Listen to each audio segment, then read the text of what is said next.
and took the PDP ticket?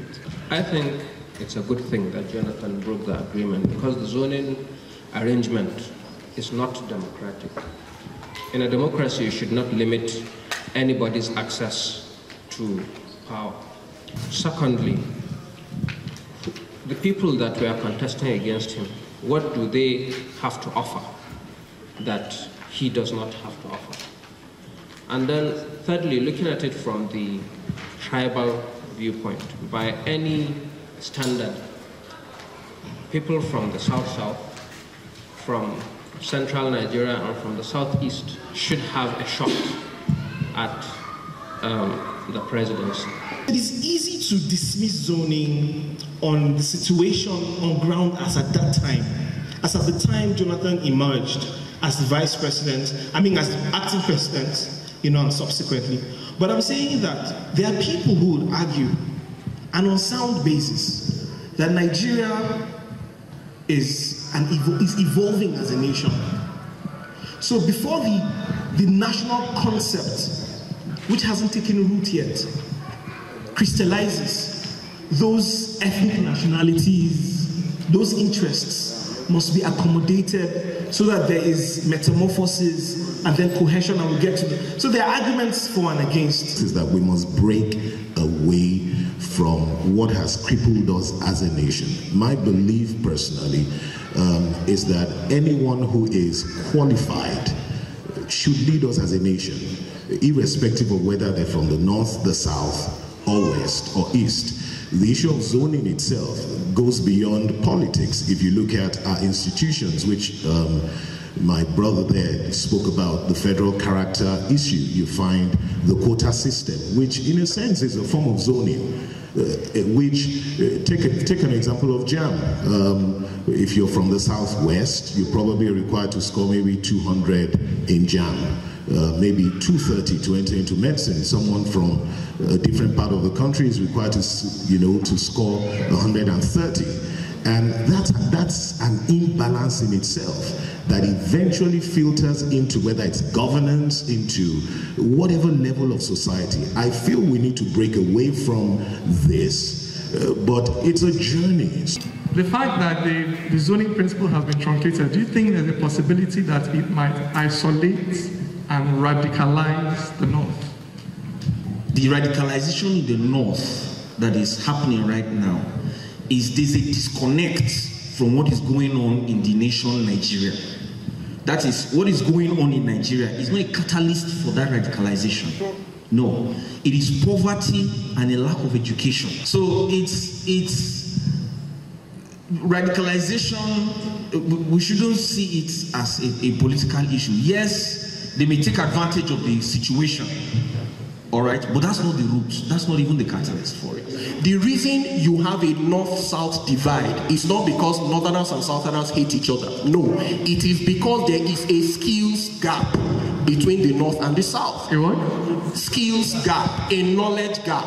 When young people grow up south of the Niger and can expect to reasonably have acquired skills to place themselves in an economy and give themselves a chance to earn a good living, their contemporaries above the Niger do not have that. Okay? Now, because governance is failing, just like he said, the average, I won't use that word average, I would say many people in the north do not have the same sense of the Nigerian state as an objective entity as we do in the south. So to substitute for that absence, they take to religion. And wherever religion becomes a substitute for civic identity, you will have extremism. So the answer to that question is radicalization is ongoing. It has been going on for a long time. And I predict that it will continue unless we strengthen the nation states. But I don't think it's the only factor that has divided the North and South. You see, let me narrow to the violence. I agree that the problems in northern Nigeria are largely structural, what you call structural violence, because of the degree of the structural imbalances within the society. So what happens is that people now resort to violence, and then there's another concept closely related called cultural violence. People now beatify their violence with names of either ethnicity or religion, but there's a closely linked concept called instrumentalization of chaos. Politicians now exploit chaos. So the reality is that it is not, you cannot put them in strict compartments. Yes, extremism is being festered on the ground of, poverty is the bedrock for what we're seeing. But then politicians will always exploit this. So you cannot deal with one and neglect the other. Looking at the poverty line currently, recent UN reports reveals that the poverty level in Nigeria is at 70%, thereabout. Or rather 70% of Nigerians live below $1 a day. Whether you like it or not, chaos is brewing. Whether politicians will take advantage of it or not, Nigerians have come to an edge. If people live on less than 150 naira per day, chaos is brewing. It's just a matter of time. Let me ask, since so much emphasis has been placed on poverty, are you telling me that if you improve economic standards in Jos, the Bureau man will now be ready to accept the Elsa man in Plateau State? There are many issues at play, relating to this. We know the situation in Nigeria, that no matter for how many years you've lived in a particular environment, as long as you are probably not of the genetic stock, I could borrow that, you are still seen as an outsider. And I think we need to redefine what you call, they would usually ask you a question, what's your state of origin?